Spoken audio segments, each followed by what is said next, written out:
The Great Hall of Nexus Prime stretched out like a metal canyon. 12 massive seats formed a circle, each one built for a different alien species. Some seats floated in the air.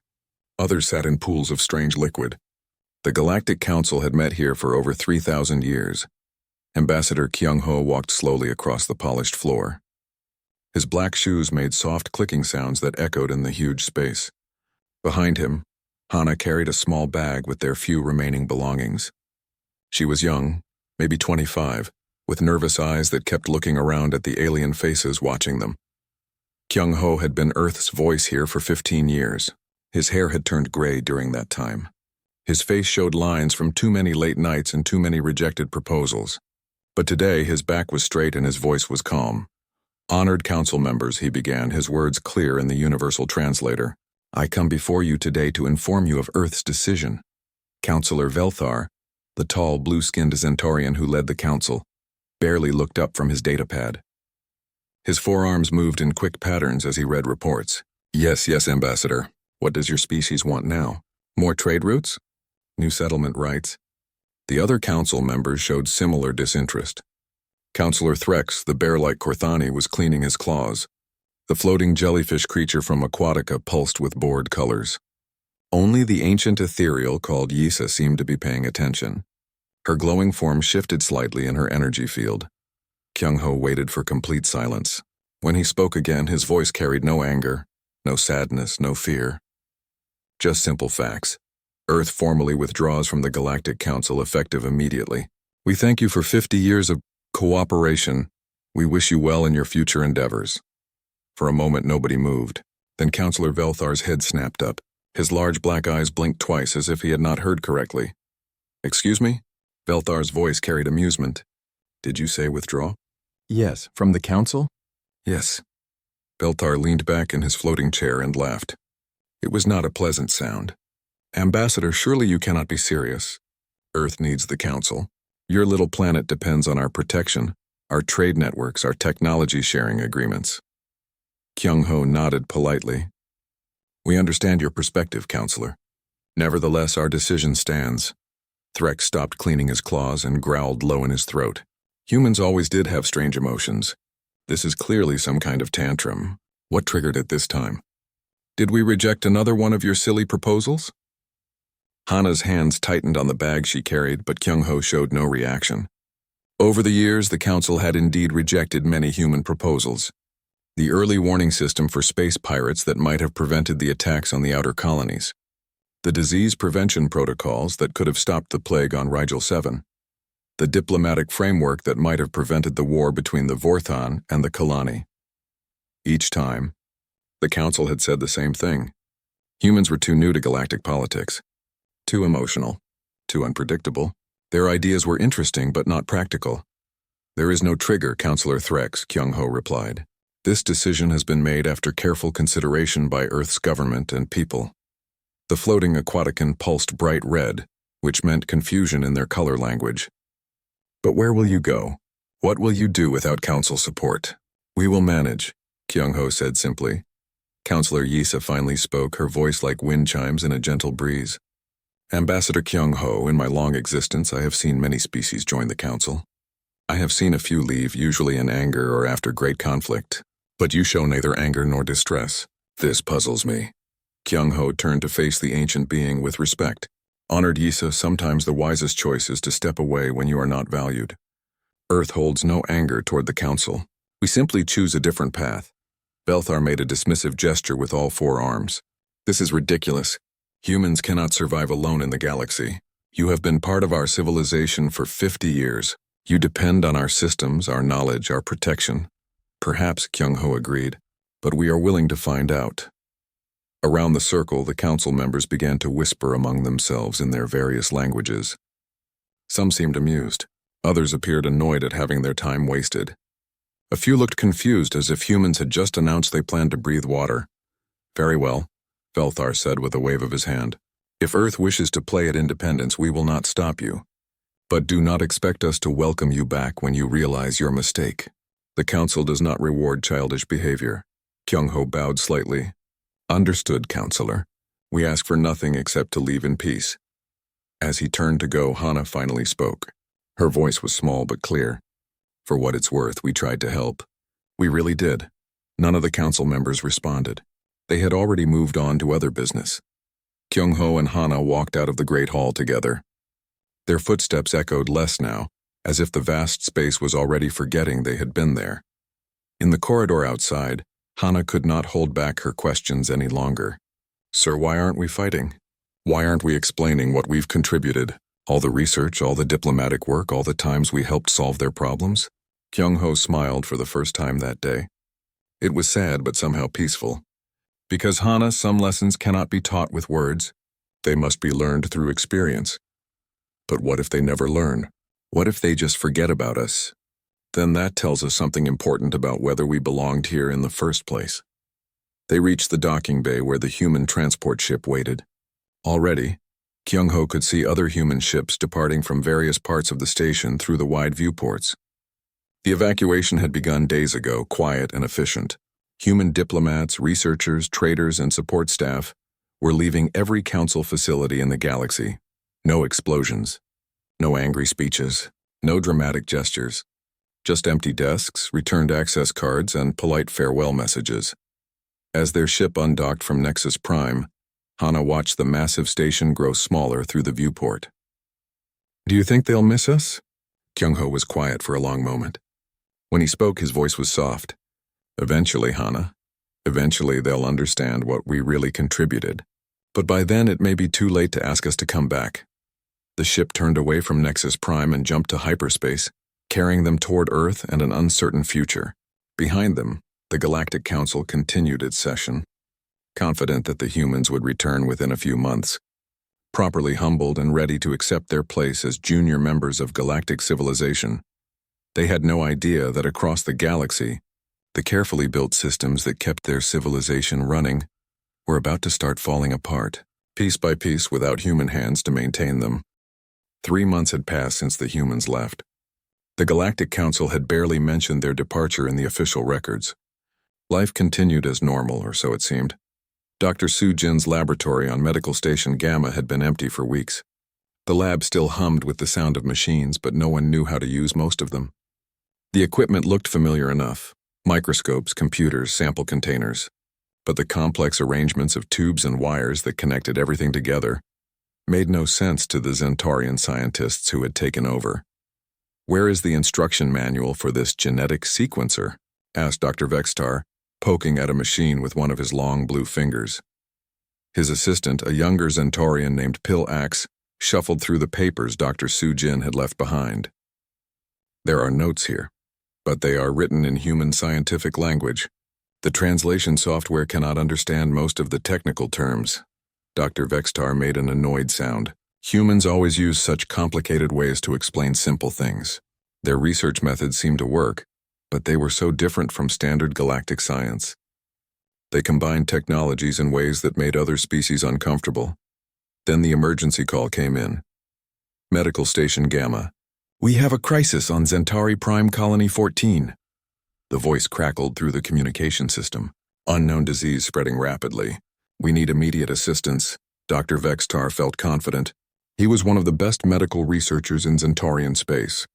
How hard could it be to solve a simple disease outbreak?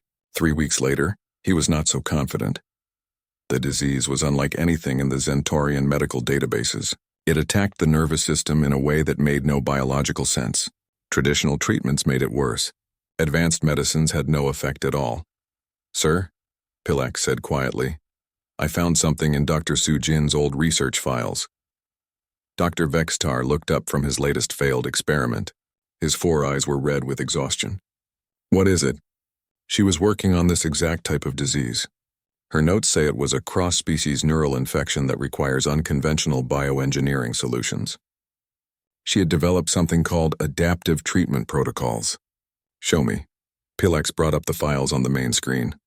The research was incredibly detailed, but it used methods that no Zentaurian scientist had ever attempted. Dr. Soo-jin had somehow combined aquatic and biochemistry with Korthani, genetic structures and human neural mapping. "Techniques, this makes no sense," Dr. Vextar muttered. "How can you mix technologies from 3 different species?" Their biologies are completely incompatible. But sir, look at her test results. It worked. Dr. Vexitar stared at the data. Dr. Sujin had not only cured this type of disease, she had prevented it from developing in the first place. Her treatment could be adapted to work on any species. Why did the council stop funding this research? Pilax asked. Dr. Vextar remembered the council session where Dr. Sujin had presented her work. Counselor Velthar had called it unnecessarily complex and a waste of resources. Other council members had agreed. Standard species-specific medicine was good enough, they said. By the time Dr. Vextar figured out how to replicate even part of Dr. Sujin's treatment, over 4,000 colonists had died.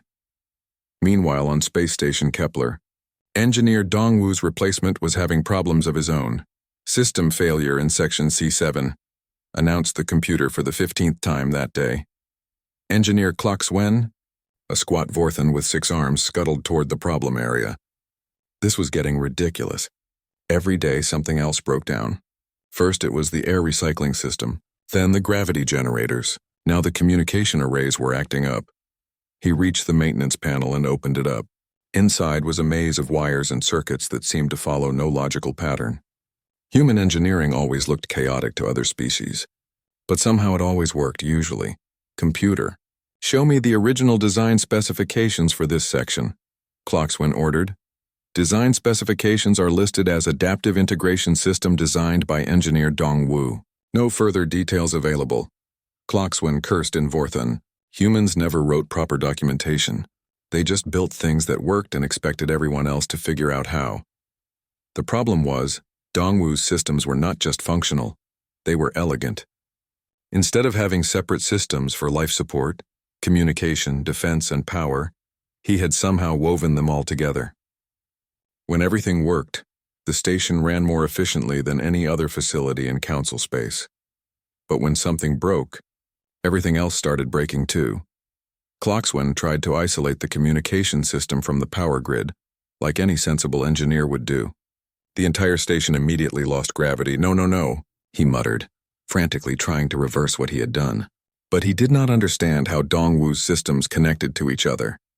Every repair attempt made things worse. By the end of the week, half the station's systems were offline. The other half worked perfectly, which somehow made the broken parts even more frustrating. Captain Inho's absence was causing different problems entirely. The Korthani fleet commander, General Brakthos, stared at the tactical display with growing anger. Another cargo convoy had been attacked by pirates. The 4th one this month. How did they know our patrol routes? He growled. His aide, a nervous young Korthani named Velkris, checked the reports. Sir, we are using the standard defensive patterns established by the Council Military Command. Then why aren't they working? Velkris did not know how to answer that. The patrol patterns had worked fine for decades. They were mathematically perfect, covering all the important trade routes with maximum efficiency. What General Brakthos did not know was that Captain Inho had been quietly modifying those patrol patterns for years. He added small random elements, a ship appearing slightly early here, taking an unexpected route there. Nothing that violated the official procedures, but enough to make the patrols unpredictable. The pirates had learned to avoid the official patrol routes, but they could never predict where Inho's ships would actually be. Now, with only standard patrols running, the pirates knew exactly where the council ships would be at any given time.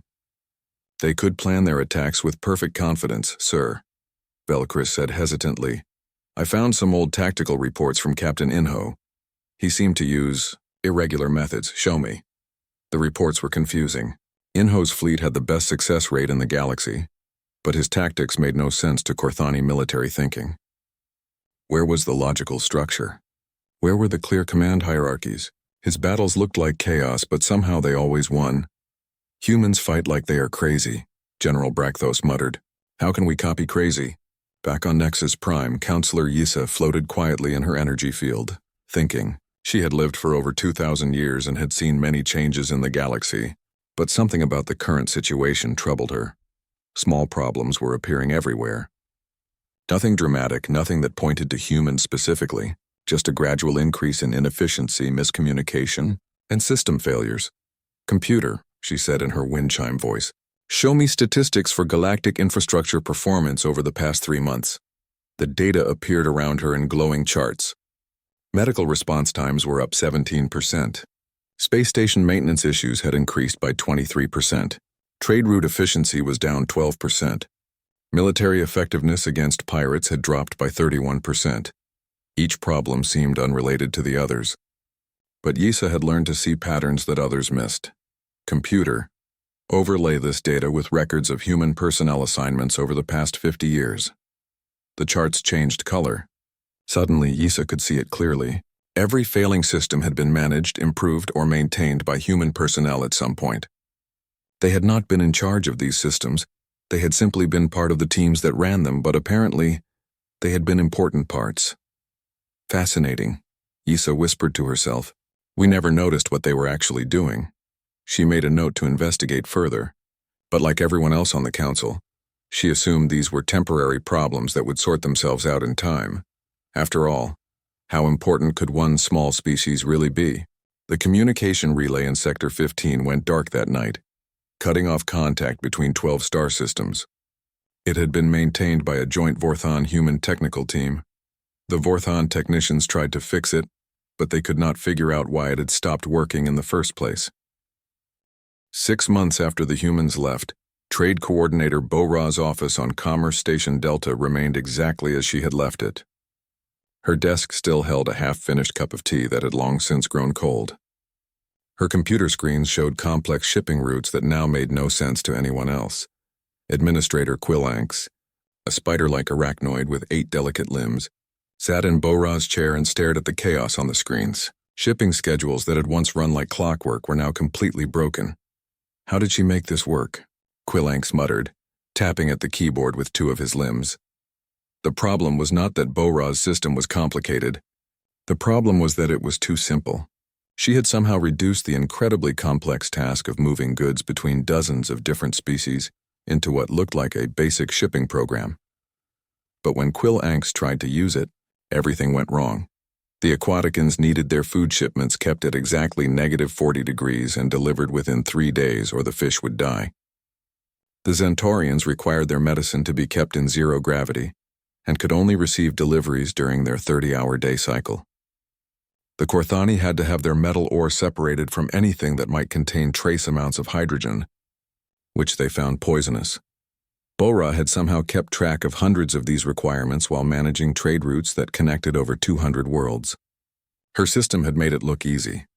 Computer, Quilanx said, calculate the optimal shipping route for medical supplies order 7734. Error, insufficient data. Please specify environmental requirements, biological compatibility factors, and temporal constraints for all species involved. Quilanx's 8 eyes blinked in frustration. Bo-Ra had never needed to specify these things. Her system had just known. What Quilanx did not understand was that Bo-Ra had spent years learning about each species personally. She knew that Zentaurian medicines worked better if they were shipped alongside Vorthon mood-calming herbs. She knew that Aquatican food stayed fresh longer if it was transported in the same cargo holds as ethereal energy cells. She knew that Korthani metal ore could be safely mixed with Zentaurian goods if you added a specific type of buffer material. These were not official requirements. They were just things that made the system work better. Small improvements that Bo-Ra had discovered through experience and intuition. Without her knowledge, trade efficiency had dropped by 60%. What used to take 3 days now took 8. What used to cost 100 credits now cost 300. The results were starting to show across the galaxy. On Rigel 7, the agricultural colony was running out of food. Their crops were designed to feed Zentaurians, but the colonists were mostly Aquaticans. They depended on regular shipments of compatible nutrition supplements. "Where is this month's food delivery?" asked Colony Administrator Silanthos, his tentacles writhing with worry. "Delayed," reported his assistant. "The shipping company says there were compatibility issues with the cargo manifest." "What does that mean?" "They are not sure. The human who used to handle these routes is gone, and no one else understands the delivery requirements." Silanthos floated in his water tank and tried to stay calm. The colony had enough food for maybe 2 more weeks. Meanwhile, on Science Station Omega, scientist Junseo's research lab had been converted into a storage room. Nobody knew what to do with his equipment, so they had just boxed it up and moved it out. Dr. Felrax, a Zentaurian biologist, was trying to continue Junseo's research projects. But there was a problem. Junseo had been working on projects that involved 3 different species at once, and those species could not work together directly. "Dr. Felrax," said his assistant, "the ethereal research team says they cannot come to the lab at the same time as the Korthani team." "Why not?" "Ethereal energy fields interfere with Korthani nervous systems, and Korthani body heat disrupts ethereal concentration." Dr. Felrax rubbed his forehead with 2 of his hands. "Then how did Junseo manage to get them to work together?" His assistant checked the old research notes. "It says here that he used adaptive translation protocols and cross-species communication bridges." "I do not understand what that means." What it meant was that Junseo had learned to speak to each species in ways they could understand, then translate their ideas into forms that other species could use. When the ethereals had a breakthrough in energy manipulation, Junseo could explain it to the Korthani in terms of metallurgy. When the Korthani discovered new materials, Junseo could describe them to the ethereals as patterns of energy flow. He had been more than a translator. He had been a bridge between different ways of thinking. Without him, the research teams could not communicate their ideas to each other. Each species kept working on their own projects, but the great cooperative breakthroughs that had revolutionized galactic science had come to a complete stop. The diplomatic situation was getting worse too. Ambassador Mikyung's mediation center on Neutral Station 5 had been closed since the humans left. The waiting room where representatives from dozens of minor species used to sit patiently while she helped them solve their problems was now empty. "We demand justice," shouted Ambassador Krexthul of the Silian Empire, pointing an angry claw at Ambassador Yilandra of the Polaran Republic. "Your demands are unreasonable." Yilandra shot back, her crystalline body glowing with rage. Council Arbitrator Zolfek sat between them, looking overwhelmed. He was supposed to be mediating their dispute, but he had no idea how to make them stop shouting at each other. "Please, honored ambassadors," he said weakly. "Surely we can reach a compromise." "There can be no compromise with thieves," Krexthul snarled.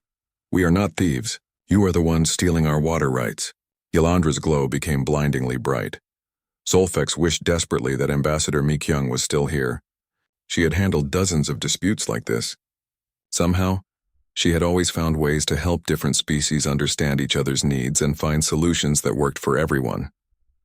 But Mikyung had used techniques that other species found strange. She had talked to each side separately, learning their real concerns instead of just their official positions.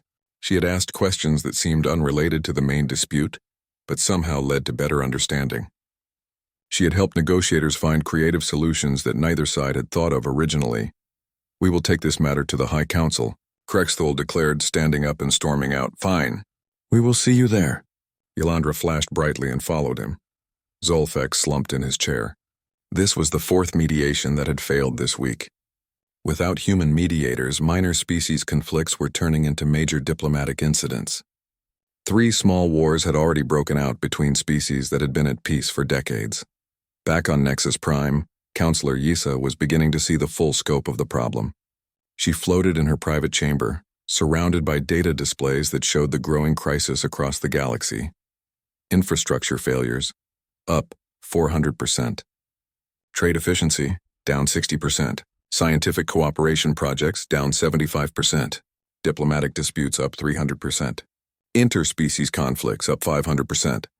"Computer," she said quietly, "show me all positions held by human personnel during their time with the Council." The data was staggering. In 50 years, humans had worked in every major system that kept galactic civilization running. Not as leaders. They had rarely been given leadership positions. But as coordinators, translators, mediators, and problem solvers, they had been the ones who figured out how to make incompatible technologies work together. They had been the ones who helped different species understand each other. They had been the ones who noticed small problems before they became big ones, and now they were gone. "Computer, attempt to contact Earth. Communication channels to Sol system are closed. Automated response indicates the Sol system is currently unavailable for external contact. Please consult your local representatives for assistance." Yisa felt something she had not experienced in centuries. Fear. The Galactic Council had always assumed that they were the important ones. They made the big decisions, controlled the major resources, commanded the largest fleets. They had thought of humans as useful assistants. Nothing more. But assistants, it turned out, could be more important than leaders. Without human hands to maintain the systems, human minds to solve the problems, and human hearts to bridge the gaps between species, galactic civilization was slowly falling apart. What have we done? Issa whispered to herself. Outside her chamber, alarms were beginning to sound. Another communication relay had failed, cutting off contact with an entire sector. Pirates had attacked 3 more convoys, knowing exactly where the patrol ships would be. 2 more minor species had declared war on each other. The galaxy was coming apart, and the Council was finally beginning to understand that they might not be able to put it back together without the species they had driven away. 1 year after the humans left, Captain Yi-Jun stood on the bridge of the Zentorian scout ship Seeker's Dream and stared at the emptiness where Earth should have been bustling with activity. "Are you certain these are the correct coordinates?" he asked his navigation officer. "Yes, sir. This is definitely the Sol system, but..." Captain Yi-Jun understood the hesitation. The solar system looked completely wrong. Earth was still there, blue and green and beautiful. The moon still orbited peacefully. Mars showed signs of the terraforming projects that humans had been working on for decades, but everything else was gone. Every space station had been carefully dismantled. Every orbital habitat had been removed. Every mining operation in the asteroid belt had been shut down and cleaned up. Even the tiny research outposts on the outer planets had vanished without a trace. "Sir," reported the sensor operator, "I am detecting no artificial structures anywhere in the system. No ships, no stations, no active technology of any kind. What about Earth itself? The planet shows signs of recent industrial activity, but it appears to have been restored. The atmosphere is cleaner than our records indicate it should be. Forest coverage has increased by 30%. The oceans show no signs of pollution." Captain Yi-Jun felt a chill run down his spine. They cleaned up before they left. The implications were disturbing. This had not been a sudden departure. The humans had planned this evacuation carefully, taking the time to restore their homeworld to its natural state. They had removed every trace of their space-based civilization and simply vanished. But vanished to where? "Sir, we are receiving a transmission from the planet's surface." "From humans?" "No, sir. It appears to be an automated message." The hologram that appeared showed a pleasant human woman in her 40s. She wore simple clothes and stood in front of what looked like a garden. "Greetings, visitors," the recording said with a warm smile. "If you are receiving this message, it means you have come to Earth looking for humanity. We appreciate your interest, but we are no longer here. Earth has been returned to its natural state and is now protected as a preserve for the native species that we displaced during our industrial period. Please do not attempt to land or establish any installations. Thank you for understanding." The message ended, leaving the bridge in silence. "Sir," the communications officer said quietly, "there are similar automated messages being broadcast from Mars, Europa, and the other worlds where humans had colonies. All of them say the same thing." Captain Yi-Jun was beginning to understand just how thoroughly the humans had disappeared. "Any sign of where they went?" "No, sir. No hyperspace trails, no deep space transmissions, nothing." Back on Nexus Prime, Counselor Yisa studied the reports from Captain Yi-Jun's expedition with growing unease. The search for humanity had been her idea, born from desperation as galactic civilization continued to crumble. "They did not just leave," she said to Counselor Velthar, who was pacing around her chamber with obvious agitation. "They vanished completely." "Impossible," Velthar replied, his forearms gesturing wildly. "An entire species cannot just disappear. They must be hiding somewhere in Council space." "We have searched for 3 months," Yisa reminded him. "Captain Yi-Jun's team has investigated 200 star systems. They found abandoned human facilities on 17 worlds, all carefully dismantled and cleaned up. But no humans." Velthar stopped pacing. Despite his pride, he was not stupid. The implications were starting to sink in. If they are not in Council space, then they have gone somewhere we cannot follow. The investigation had revealed something that shocked the Council to its core. Humans had been developing technologies that no one else knew about. While they had shared most of their discoveries with the Council, they had apparently kept some secrets. Analysis of the abandoned facilities showed evidence of experimental hyperspace technology, far beyond anything the Council had seen. Traditional hyperspace travel required fixed routes between established jump points. Human ships seemed to have found ways to travel through unexplored regions of space that other species had never even detected. How long were they working on this? Felthar asked. Based on the evidence we found, at least 20 years. Yisa replied. They were planning their departure long before they actually left. The real shock came when Counselor Yisa accessed the archived records of old council sessions.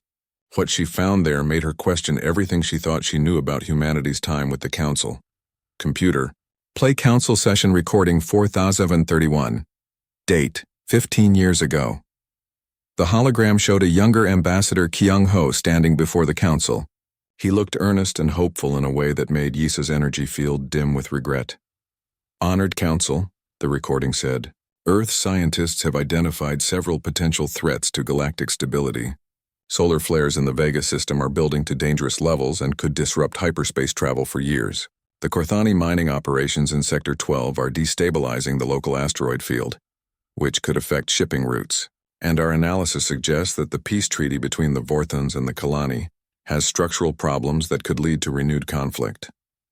Yisa remembered this session. She had been there. Counselor Veltar's voice came from the recording. Ambassador, Earth has been a council member for less than 40 years.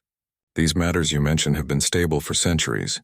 We appreciate your concern, but we do not need humans to tell us how to manage galactic affairs. Young Kyung-ho tried again. Counselor, we are not trying to manage anything. We are simply offering to help with early warning systems and preventive measures. Human analysis techniques might provide a different perspective that could be useful. The Council has functioned perfectly well for over 3,000 years without human perspectives. Threx growled from the recording. We see no need to change our methods now. Yisa paused the recording. She knew what had happened next. The Vega solar flares had indeed disrupted hyperspace travel 2 years later, stranding dozens of ships and causing massive trade disruptions. The Korthani mining disaster had closed the Sector 12 shipping routes for 6 months, and the Vorthon-Kalani War had erupted exactly as the humans had predicted, lasting 3 years and costing millions of lives. Computer, continue playback. Young Kyung-ho's voice remained respectful despite the rejection. We understand your position, Honored Council, but perhaps we could work together on these issues? Human teams could assist your experts in developing solutions that combine our different approaches. The Council does not require assistance, Veltar had replied with finality. We suggest that Earth focus on its own development rather than trying to involve itself in matters beyond its understanding. Yisa stopped the recording and floated in silence for a long time. This had not been an isolated incident. She began reviewing more archived sessions, and the pattern became clear. For 50 years, humans had been offering help, suggesting improvements, warning about problems, and proposing solutions. For 50 years, the Council had dismissed their ideas as naive, premature or unnecessary, and for 50 years, human predictions had been remarkably accurate. Computer, show me Council Session 6.847, date 8 years ago. This recording showed Ambassador Kyung-ho looking older and more tired, but still trying. Honored Council, our research teams have developed new medical techniques that could prevent the type of neural plague that devastated the Rigel colonies. We would like to share this technology and establish joint research programs. Human medicine is too primitive for Council needs, Dr. Vextar had replied dismissively. We prefer to rely on proven Zentaurian medical science. Yisa remembered the plague that had killed 4,000 colonists just 3 months after the humans left. Dr. Sujin's research could have prevented every single death. Computer, show me Session 7156, date 3 years ago. This time, Kyung-ho looked truly weary. The human governments have voted to offer our full technological database to the Council at no cost. This includes our infrastructure management systems, our diplomatic mediation protocols, and our cross-species communication research. We do not need human technology, Veltar had said coldly. Council species have developed perfectly adequate solutions to these challenges. Yisa now knew the truth. Those perfectly adequate solutions had fallen apart within months of the humans' departure. Computer, Show me the final session where Ambassador Kyung-ho spoke to the council. The recording showed Kyung-ho as she remembered him from that last day. Calm, dignified, but somehow deeply sad. Honored Council, his recorded voice said. For 50 years, humanity has tried to contribute to galactic civilization. We have offered our knowledge, our skills, and our friendship. We have asked for nothing in return except the chance to be part of something greater than ourselves. The council members in the recording looked bored. Some were checking their data pads. Others were whispering among themselves. We understand that you see us as junior members who should learn rather than contribute, Kyung-ho continued. We accept that judgment. But we cannot continue to watch problems develop that we could help solve, knowing that our offers of assistance will be rejected. Issa felt her energy field pulse with shame as she watched the recording of herself from that day, barely paying attention to Kyung-ho's words. 2 years after humanity's departure, the emergency alarms on Nexus Prime had been ringing for 3 straight days. Counselor Issa floated in the Crisis Command Center, surrounded by holographic displays showing the collapse of galactic civilization. 12 major trade routes had failed completely. 18 star systems had lost communication with the rest of the galaxy. 6 minor species were at war with each other. The Korthani and Zentorian fleets were preparing for battle over disputed mining rights, but none of that mattered now. Report, Issa commanded, her wind chime voice carrying unusual urgency. Admiral Throckness, the new military commander, looked exhausted. The Devourers have consumed their 7th star system, honored counselor. They are moving faster than our models predicted. On the main display, a horrifying image showed what remained of the Kepler system. The star itself was gone, drained of all its energy. The planets were empty husks, stripped of everything that could sustain life. Where a thriving solar system had existed just weeks ago, there was now only cold darkness. Where did they come from? Asked Counselor Velthar, his forearms trembling with fear. Beyond the galactic rim, Admiral Throckness replied. Our deep space sensors detected them moving between galaxies. They appear to consume entire solar systems for energy, then move on to the next target. Issa studied the tactical display. The Devourers were not just destroying civilizations, they were erasing them completely. Their ships, if they could be called ships, seemed to be made of pure energy. They moved faster than anything in the Council's fleets and showed no interest in communication or negotiation. Our combined fleets? Issa asked. Scattered across the galaxy trying to maintain order in their own territories, the Admiral admitted. The communication breakdown has made coordination nearly impossible. Even if we could gather our forces, our weapons have shown no effect against the Devourers. Counselor Velthar was pacing frantically. There must be something we can do. Some technology, some strategy, some alliance we can form. Admiral Throckness looked grim. Sir, we have tried everything. Our most advanced weapons pass through their ships without causing damage. They seem to exist in some form of altered space that our science cannot understand. Issa made a decision that would have been unthinkable 2 years ago. Computer, attempt to send a deep space communication to any human vessels or colonies. Priority emergency protocol. Searching for human communication signatures. Search complete. No human technology detected within scanning range. Expand search to maximum range.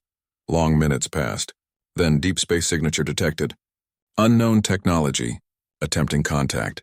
The response came faster than anyone expected. A holographic image appeared in the center of the command chamber, showing a Korean man in his 40s wearing a simple blue uniform. He had kind eyes and a calm expression that seemed strange given the galaxy's current crisis. This is Captain Namsu of the Deep Space Exploration Fleet, the figure said. We received your emergency transmission. How can we help? Counselor Velthar pushed forward.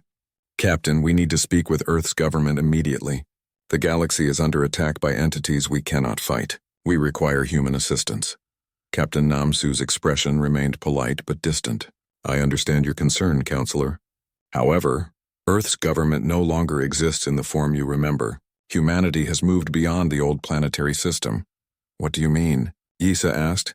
We have spread across multiple galaxies, Counselor Issa. Earth is now a preserve, as the automated message explained. Humanity has become something larger than we were when we lived in Council space. Admiral Throckness stepped forward. Captain, these Devourers have already destroyed 7 star systems. Our entire civilization could be consumed within months. Surely you understand the urgency of this situation. Captain Namsu nodded slowly. We are aware of the Devourers. We have encountered their kind before in other galaxies. Then you know how to fight them? Felthar asked desperately. Yes, but more importantly, we know why they appear. Yisa felt a chill in her energy field. Explain. Captain Namsu's expression became sadder. The Devourers are drawn to civilizations that have become unstable. They feed on the energy of collapse, social, technological, and spiritual breakdown. The more a civilization fights itself, the more attractive it becomes to them.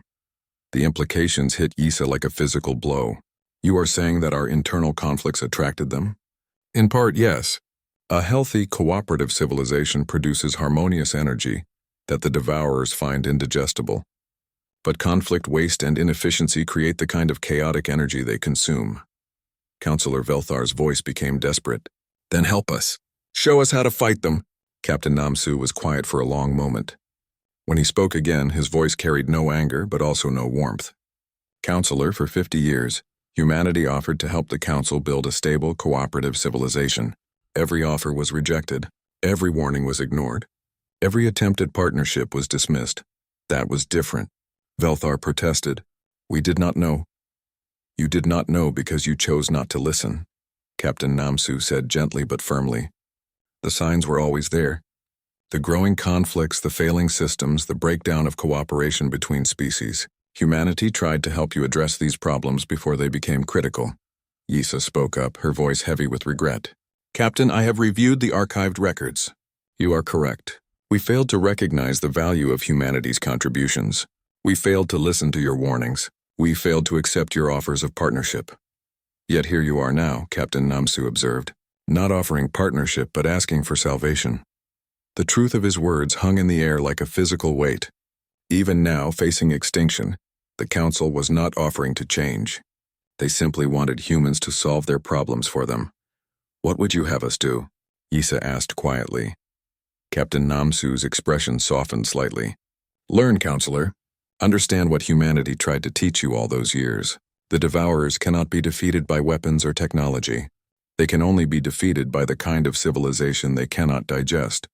One based on cooperation, mutual respect, and shared purpose. But we do not know how to build such a civilization, Admiral Throckness admitted. No, Captain Namsu agreed. You do not. Which is why humanity left. We could not build it for you. Each species must choose for itself whether to embrace cooperation or continue the patterns that led to this crisis. Counselor Velthar slumped in his floating chair. Then we are doomed, perhaps. Or perhaps this crisis will teach you what 50 years of human partnership could not. Yisa made a decision that surprised everyone, including herself. Captain Namsu, humanity once offered to share its knowledge freely with the Council. We rejected that offer. I now formally request on behalf of the surviving Council species that you renew that offer. Not as our saviors, but as our partners. Captain Namsu studied her for a long moment. And if we agree to help, what assurance do we have that the Council has truly changed? You have no assurance, Yisa replied honestly. You have only our word and our desperation. But I can tell you this. In 2 years without humanity, we have learned more about cooperation than we did in the previous 3,000 years. Some of us are ready to listen now, some but not all. Yisa looked around the command center. Several council members were nodding in agreement, but others still looked resentful and proud. No, not all. Change is difficult for ancient species set in their ways. Captain Namsu seemed to appreciate her honesty. Very well. Humanity will help defend the galaxy against the Devourers, but we will not rejoin the Council. We will work alongside you as equals, or not at all. Agreed, Yisa said immediately. And after the crisis passes, if it passes, the choice of what kind of civilization to build will remain yours. We will offer guidance to those who ask for it, but we will not impose our vision on species that prefer their own path. Understood. Captain Namsu nodded. Then prepare your fleets, Counselor. The battle against the Devourers is not won through superior firepower, but through the unity of purpose that makes a civilization worth defending. You will learn to fight as one, or you will fall as many. The next 3 months were unlike anything in the galaxy's recorded history. Human ships appeared throughout Council space, not the familiar designs from years past, but vessels that seemed to bend space around them, clearly built with technology far beyond what the Council had known. But the humans did not simply take charge. Instead, they taught. They showed Council fleets how to coordinate their different fighting styles. They helped species that had been enemies for centuries learn to fight side by side. They demonstrated that the key to defeating the Devourers was not destroying them, but creating the kind of harmonious energy that made the galaxy unappetizing to them. The final battle, when it came, was unlike anything the galaxy had ever seen. Ships from dozens of species fought together with perfect coordination. Zentaurian precision combined with Corthani strength. Aquatic adaptability merged with ethereal wisdom. And through it all, human vessels served not as leaders but as coordinators, helping each species contribute their unique strengths to the whole. The Devourers, faced with a civilization that had learned to work together, found nothing to consume.